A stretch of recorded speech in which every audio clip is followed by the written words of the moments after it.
Hello and good morning everyone. Welcome and thank you for joining Tuesday's series with New England Biolabs. Our episode today is about real-time PCR, lighting the ATCG. Today's series will be shared by Ms. Fateen Ibrahim. Fateen graduated from UMBI.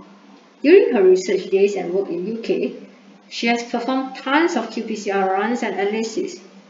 Besides that, Fateen also well trained in many other areas such as next generation sequencing, stem cell culture, cell isolation, and many more. Before we begin, we would like to cover a few housekeeping rules. Firstly, we would like to request everyone to put your mic on mute. If you wish to ask the speaker for any questions, please do feel free to click on the raise hand icon or simply type your question in the chat box.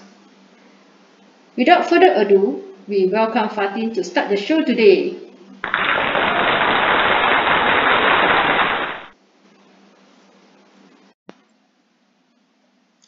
Thank you, Ms. Lai, for the introduction. Hi, good morning, everyone. It's so nice having you here today. I am Fateen, and I'm thrilled to share with you on our theme today, which is lighting the ATCG for the application of quantitative PCR, qPCR, or sometimes also known as RT-qPCR. The objective of today's series is to give you insight into qPCR, to instill confidence in you to begin conducting your own qPCR assays, and to share with you the qPCR products range that NAB offers that could support your qPCR experiment. Today's talk will begin with the fundamentals of qPCR and discover the different selection of reporter chemistries. Next, we will look into the characteristics of a good qPCR assay, following by analyzing qPCR curve and how to perform data analysis. Finally, I will touch a little bit on the qPCR related reagents that NAB offers. Then we can close the series with Q&A session. Before we get on to qPCR, let's recap of the last week's series we had on polymerase chain reaction, PCR. PCR is a technique used to amplify a segment of DNA of interest and produce lots and lots of copies. However, we can only know the presence or absence of the DNA fragments upon the PCR completion. The downside of using PCR is that sometimes it gives poor precision, it has low sensitivity, and has no ability for automated, and that you have to run gel and use ethidium bromide in order to view the PCR products on the gel. In contrast to traditional PCR, qPCR monitors and captures the DNA amplification as the reaction progresses.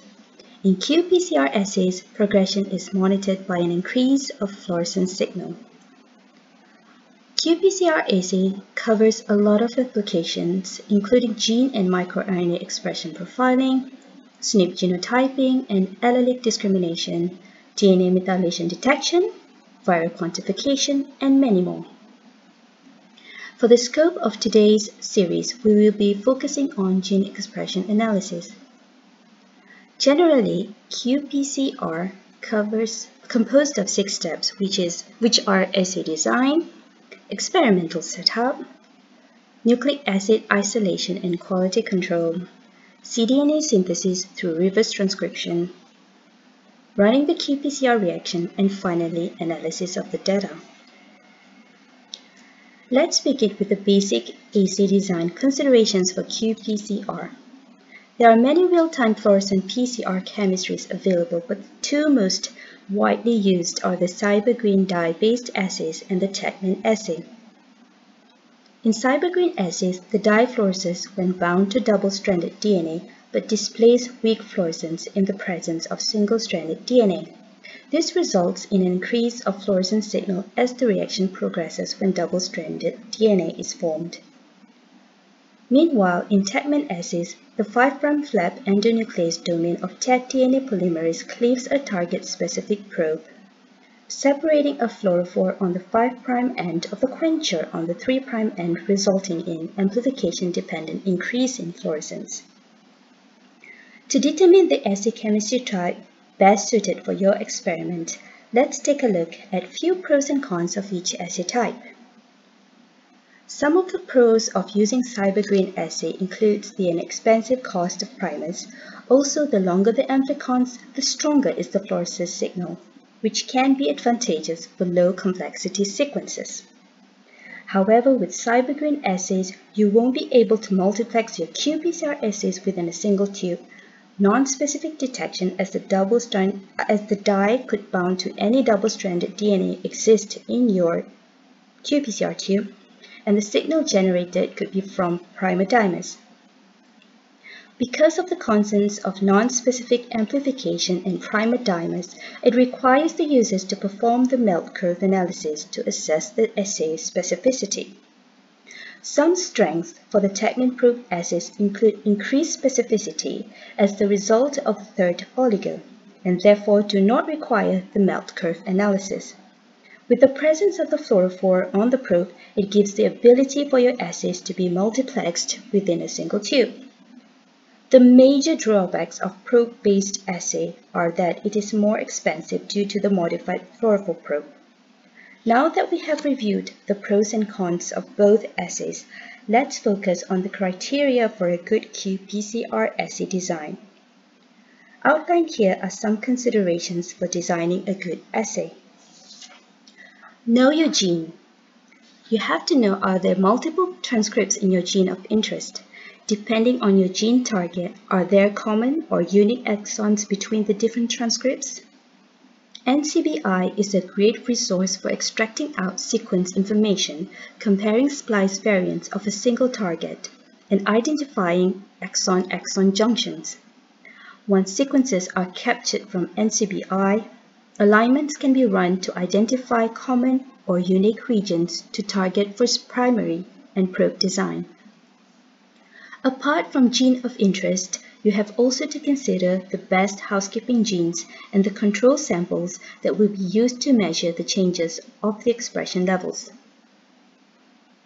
Just as important as the criteria of gene of interest and housekeeping gene, oligo characteristics are equally crucial to consider when designing a robust qPCR assay.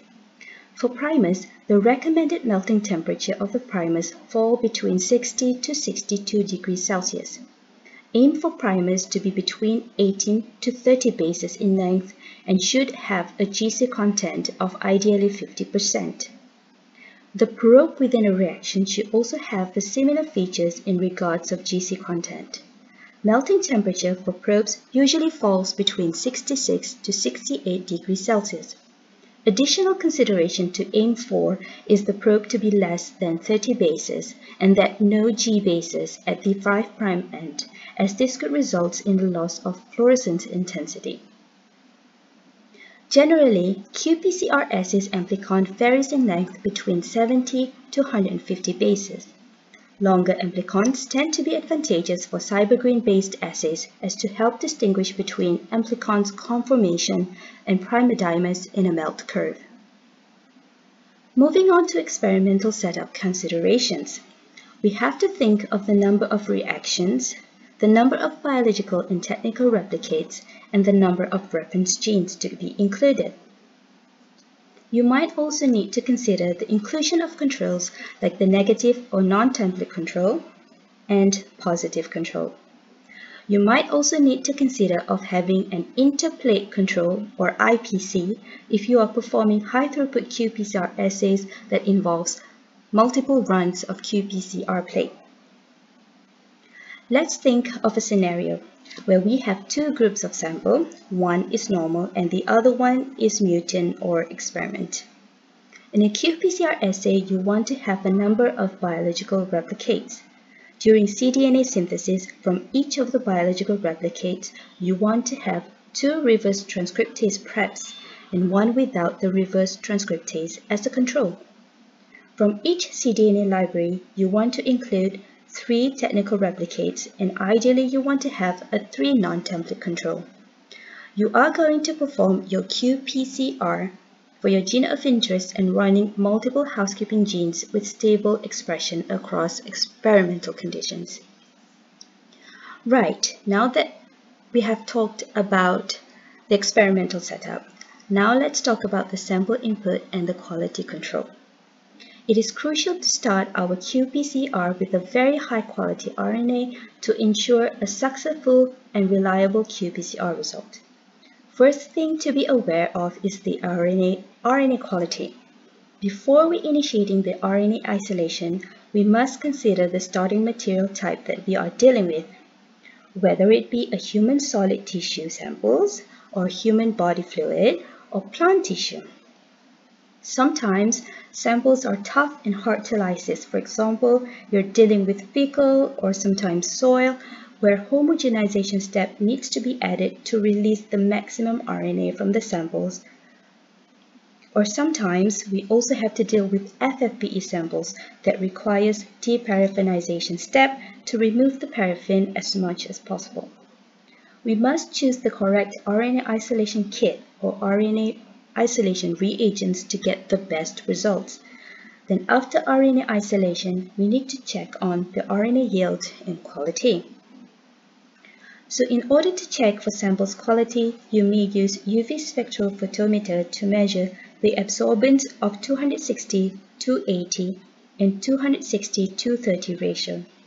The acceptable ratio for for 260-280 ratio would be 1.8 to 2. And for 8-60-230 ratio would be 1.7 to 2.2.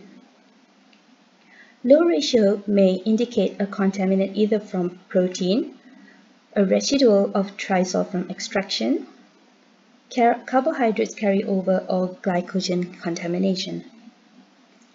Next is RNA integrity, which can be done using a bioanalyzer.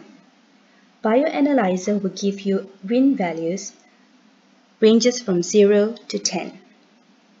RIN values above 8 indicate intact, high-quality RNA samples, while RIN value between 5 to 8 is considered as moderately degraded samples.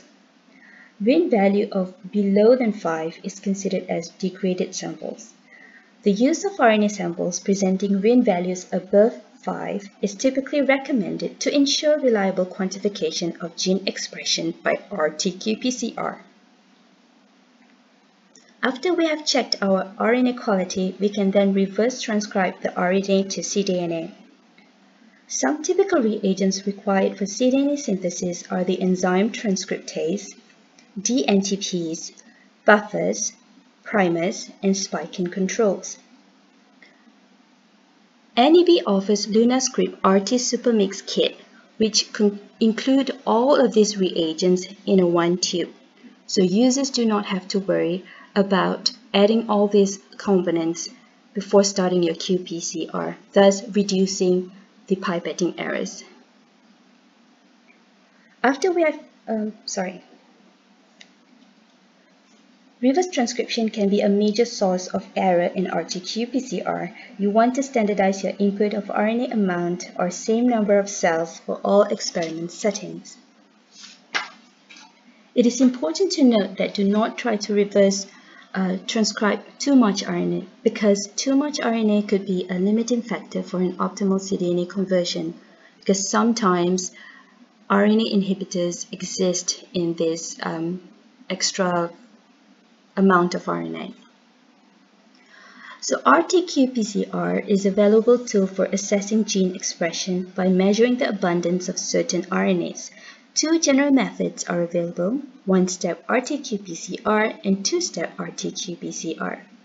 In both cases, RNA is first reverse transcribed into cDNA, which is then used as a template for qPCR amplification.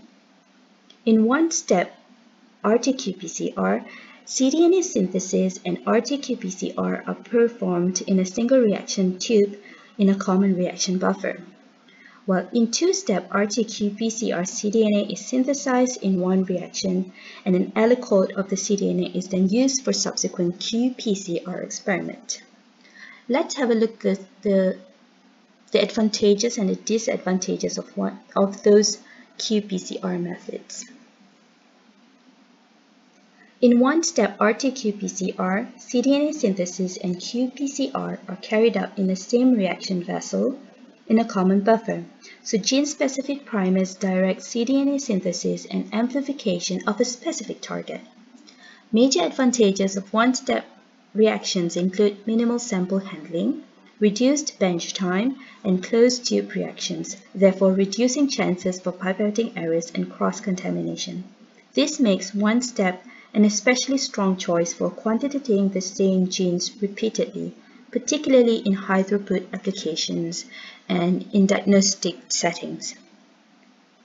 In two-step RT-qPCR, cDNA synthesis is carried out using random hexamers, oligo-DT primers, and/or gene-specific primers. Reactions using random hexamers and/or oligo-DT primers produce cDNA that is a mixture of various RNA species in the sample. So the cDNA synthesis reaction can be scaled up to accommodate higher RNA input and extraction and precipitation steps that can be used to concentrate for further purify the cDNA. This allows better control over the amount of cDNA template that is used for qPCR quantitation. Because only a portion of the cDNA product is used in the subsequent qPCR step, remaining cDNA can be stored for future use or quantitating the expression of multiple genes from a single RNA or cDNA sample. The drawback of two-step RT-qPCR is that it requires an extra open tube step, more pipetting manipulation, and longer hands-on time. Thus, these can lead to greater variability and risk of contamination and makes two-step RT-qPCR less amenable to high-throughput applications. A thermocycler coupled with a fluorometer modulates the reaction temperature during DNA amplification, while also monitoring the fluorescence signal at each PCR cycle, generating a real-time qPCR curve. There are three distinct phases within the amplification curve or amplification plot, which are the first one, initiation phase, the second one is exponential phase, and finally the plateau phase. During the initiation phase, around cycle 1 to 18, amplification occurs but the signal is not strong enough to be detected above background. The exponential phase is used for quantification because it produces a fluorescence signal measurable over background and contains an abundance of reaction components, permitting a detectable doubling event at every PCR cycle. When the fluorescence qPCR signal is detectable over the background fluorescence, a quantification cycle or CQ value can be determined. Eventually, the qPCR reaction will reach the plateau phase where all reaction components are consumed, where one or more components become limiting. This usually happens during cycle 28 to cycle 40. CQ values of a reaction is determined mainly by the amount of template present at the start of the amplification reaction. It can be used to evaluate relative target abundance between two or more samples. If a large amount of template is present at the start of the reaction, relatively low amplification cycles will be required to accumulate enough product to give a fluorescence signal above background. Thus, the reaction will have a low or early CQ value. In contrast, if a small amount of template is present at the start of the reaction, more amplification cycles will be required for the fluorescence signal to rise above background. Thus, the reaction will have a high CT value. This relationship forms the basis for the quantitative aspect of a real-time PCR. We will discuss this further in data analysis section. Now we will have a look on characteristics of a good qPCR assay. First on the list is the amplification efficiency. Most qPCR instruments available in your lab will generate these numbers upon completion of qPCR run. The theoretical maximum amplification efficiency is 100%, which indicates that polymerase enzyme is working at a maximum capacity. However, the acceptable range for amplification efficiency would be around 90 to 110% during the exponential phase. You have to also be worried about the R-square value of the standard curve, and it should be close to 1. Next characteristic is the sensitivity. A good qPCR assay should be able to detect a reasonable quantity of template in a reaction across a 5-log range of RNA input, highly specific, where one assay is for one target with no off-target amplification and no generation of primer dimers. And finally, a good qPCR assay would be reproducible, whereby the same results generated with the same efficiencies even when conducted at different times. Now that we know the characteristics and have a good qPCR assay, we can now analyze the qPCR curve. Usually, qPCR machine will give an automated baseline option, but users are flexible to set the baseline manually by using the linear view of the plot and gliding the baseline from cycle 2 to the 2 cycles before the earliest visible amplification. Usually, a standard baseline would fall between cycle 3 to cycle 15. As for the threshold line, you can set by first using the log view amplification plot. A threshold line should be higher than the baseline and the background noise level. Threshold should also be lower at 1/3 or half of the linear phase of the amplification plot. It is important to note that different runs across samples for the same experiment objective to be set at the same threshold for comparison. The final step of the qPCR assay is the analysis of the data generated. For gene expression analysis, relative quantification is adopted, and the method used is proposed by Levack and Srimitjan by using the delta-delta CQ method. First thing to do is to extract out the CQ values from the qPCR amplification curve generated. Delta-delta CQ is calculated using the following formula. We take the CQ value of the gene of interest in experiment and minus the housekeeping gene of the experiment. This will give you the experimental delta CQ value. Next, you want to calculate the CQ value from the control by minusing gene of interest CQ value with the housekeeping gene CQ value, and this will give you the control delta CTQ. Next, you take the experimental delta CQ you get and minus with the control delta CQ value. So that is why this method is called as delta-delta CQ method. First, you take the difference of this CQ value, then you minus it with the control CQ value. Then you take the difference of these two experimental delta CQ value and the control delta CQ value. Let's have a look on this example. Imagine that we are going to conduct a simple experiment with the objective to determine the expression level of c-MYC gene in the mice kidney tissue, and we wanted to compare it with the mice brain. First, you would want to take the same sample amount from kidney and the brain. For example, you take 5 grams and you perform the exact RNA isolation to the T following the protocol. And then you treat this RNA to qPCR runs. Once you get the data, once the qPCR run is over, you can set the baseline and the threshold line as we have discussed previously. And once everything is set, you can extract out the CQ value of c-MYC and beta-actin from kidney and the CQ value of c-MYC and beta-actin from brain. This is the visual capture of the PCR setup we did before. So just imagine that these are the technical replicates. So you would want to average the CQ value from all 3 reads for c-MYC and beta-actin in kidney tissue and the same with brain tissue. So you will get this amount of CQ value, delta CQ value. No, sorry, the average CQ value. Right, so next we take this value and plug into our formula just now. So 28.69 minus 24.31 from the kidney tissue and minus with the 32.27 minus 25.22 from the brain tissue.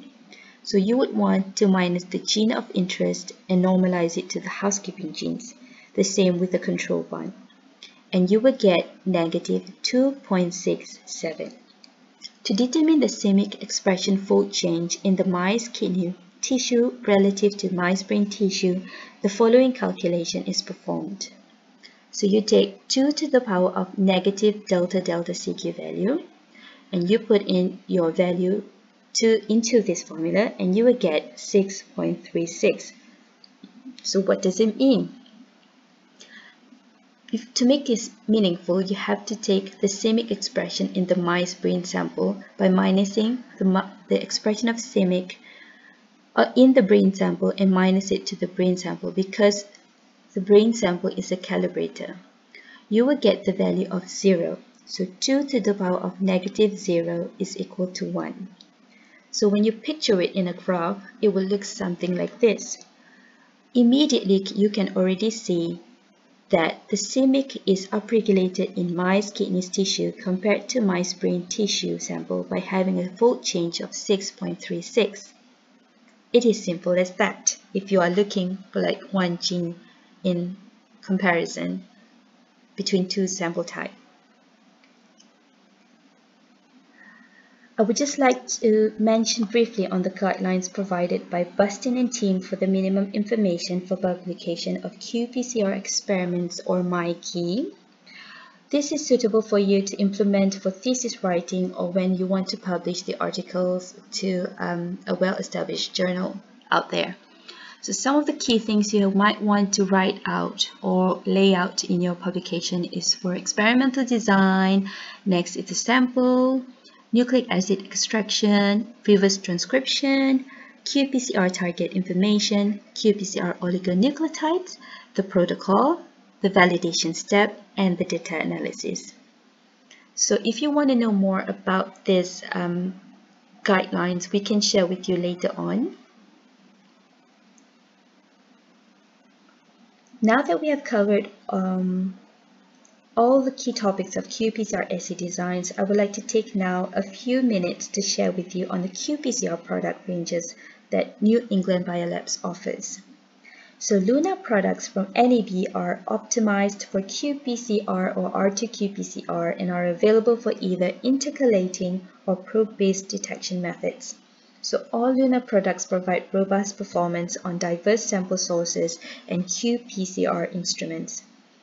So if you start your experiment with RNA, the two-step RT-qPCR, the LunaScript RT Supermix kit offers a fast 13-minute, robust and sensitive option for cDNA synthesis upstream of your Lunar qPCR experiment. The Supermix contains a blue tracking dye, allowing you to easily track your samples throughout the RT-qPCR workflow. Next is the Lunar Cell Ready Lysis module. So the module and kits are designed for direct RNA quantitation from cell lysate, bypassing traditional RNA extraction and purification steps. So coordinated cell lysis, RNA release, and genomic DNA removal is achieved in a 15-minute protocol only. So optimal results are obtained when paired with Lunar Universal one-step RT-qPCR kits. Lunar products have very significant features. For example, it is a convenient master mix and supermix format with user-friendly protocols that simplify qPCR reaction setup. It also has a feature of a non-interfering blue visible tracking dye that assists in tracking the reagents when pipetting into clear or opaque PCR plates, thus eliminating the chances of pipetting errors. So each hot start take-based Lunar qPCR master mix has been formulated with a unique passive reference dye that is compatible across a wide variety of instrument platforms, including those that require a ROX reference signal. So this means that no additional components are required to ensure machine compatibility. So the mixes also contain DUTP. It enables carrying over prevention when reactions are treated with NEB's Antarctic Thermolabile UDG. Here are some publications, some of the thousands other publications available that users have used Lunar product line in their research. So Lunar reagents also have been utilized for the qualitative detection of SARS-CoV nucleic acid NAB has been working diligently to support and supply customers with the reagents they need to validate and develop them as diagnostic tools for lab-based or point-of-care settings. So to summarize the talk we had today, we have covered the fundamentals of qPCR, the importance of designing a good primer or probe, and choosing the right reporter chemistry that best suited for your research objective. We have also looked into the criteria of having a good amplification efficiency, an R-square value, and setting the baseline and threshold correctly before extracting out the qPCR data. Finally, we have learned on how to analyze the data generated and have the general idea of how to report our qPCR data by following the MyKey guidelines. So here are some of the helpful links and resources that we have discussed in today's talk. You can visit NCBI databases to get the information of your gene of interest, and you can visit lunarqpcr.com for more information on the qPCR reagents. And you can also visit NAB.com to explore more of the product ranges that NAB offers. I have shared also the Livak and Schmidtchen paper if you would like to know more, and the MyKey paper as well. In case you want to revisit this webinar, we are recording the presentation and we'll make this link to the recording available on our YouTube channel a few days after this presentation, and I will share with everyone the link via email or via contact WhatsApp. So thank you for joining me today, and I hope today's session instilled confidence in you to begin conducting your own qPCR experiments. We are now happy to answer your questions that you may have. Thank you very much. Thank you, Fateen, for the sharing just now. We will now open the floor for questions. Hi, everyone. So, can you hear me?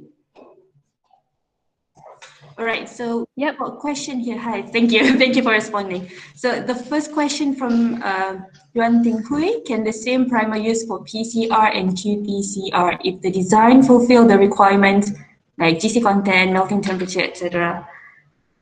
So yes, the answer is yes. You can actually use the same set of primers for both PCR and qPCR. It's just that when you're designing the primers, you should be wary that the amplicon size for the qPCR will be around 80 to 150 base pair. Also, after you did the qPCR using that primer, you have to check on the melt curve analysis whether a single amplification is formed for that particular gene target. Yes. Okay, then the next question from, then when should we choose to select rocks in settings? Is that based on the qPCR reagents we used or based on the machine? What are the differences between selecting or deselecting the rocks? So this one, I will give the question to our application specialist, Mr. Tung Chi Hong, to answer this question. Okay, hi everyone, I'm Chi Hong. So first off, is actually the rock selection is actually based on the machine. Of course, you normally the reagent that you purchase also has to supply with rocks. So beware that when you purchase a reagent, if you want to use a machine that require rocks, okay, so purchase a product, the muscle mix that actually supply a rocks to you, okay, and also need to check whether the rocks is compatible with your particular model or not, okay. So that's why the first answer is it depends on the machine. And then normally for that particular machine, then you can select the rocks during your protocol setup. Okay. So about the difference between selecting and deselecting the rocks. Okay. So according to the manufacturer, I think they will give a better answer. So I will just share what I know about this one. So according to them, by having the rocks, you are able to normalize the result. Okay, because they believe that there are some interference and variation between wells and also the product quality of the tubes and all that. So when you are using 96 well or something like that, sometimes the amplification due to the material used and also the interference in different tube, they might be different in terms of signal. okay, causing the difference, okay, not because of the reaction itself, but the consumable use and also the condition and all that, okay. So by using these particular rocks, you are able to normalize all these factors, so you can factor out them, so that the difference is actually the real reaction, okay. Okay, I hope that answered the question. Yeah, so next question is from Liana Azmi. What kind of consideration should I take when choosing between a dye or a probe-based assay? So this goes back to how many gene targets you would like to go for. For example, if you only have one gene and that you are limited in terms of your budget, you can go for cybergreen, as the primer is quite cost effective. Yeah, but if you have like maybe three target genes you would like to test, then I would suggest to go for probe-based assay, as it has the feature of multiplexing. You can because each probe you can tag it with a different fluorophore with different fluorescence to be detected by your qPCR instrument. Yeah, thank you.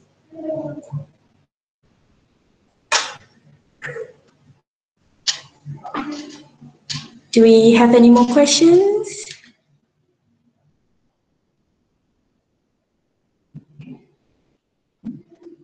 How can I join the emailing list for the link to this video? Yeah, so we have the record.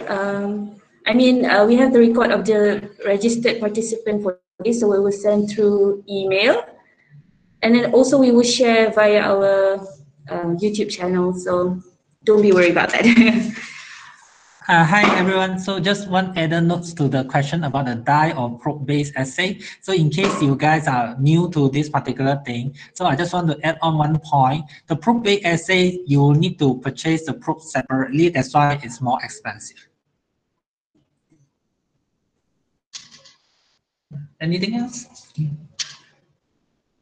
So if not, I would just like to inform everyone that we will have a survey form here listed in the web chat, the chat box. So I would like to request everyone to fill in the feedback and then send it back to us. No, we can access that, sorry. So just give me your honest feedback, and we will improve from there on. Yeah.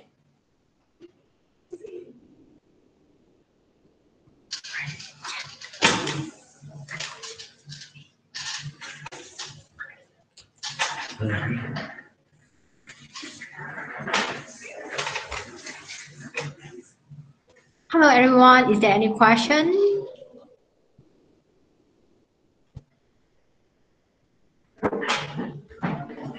Okay, if there's no more question from the floor, once again, we would like to thank all of you for attending today's series. Stay tuned for our next episode next week.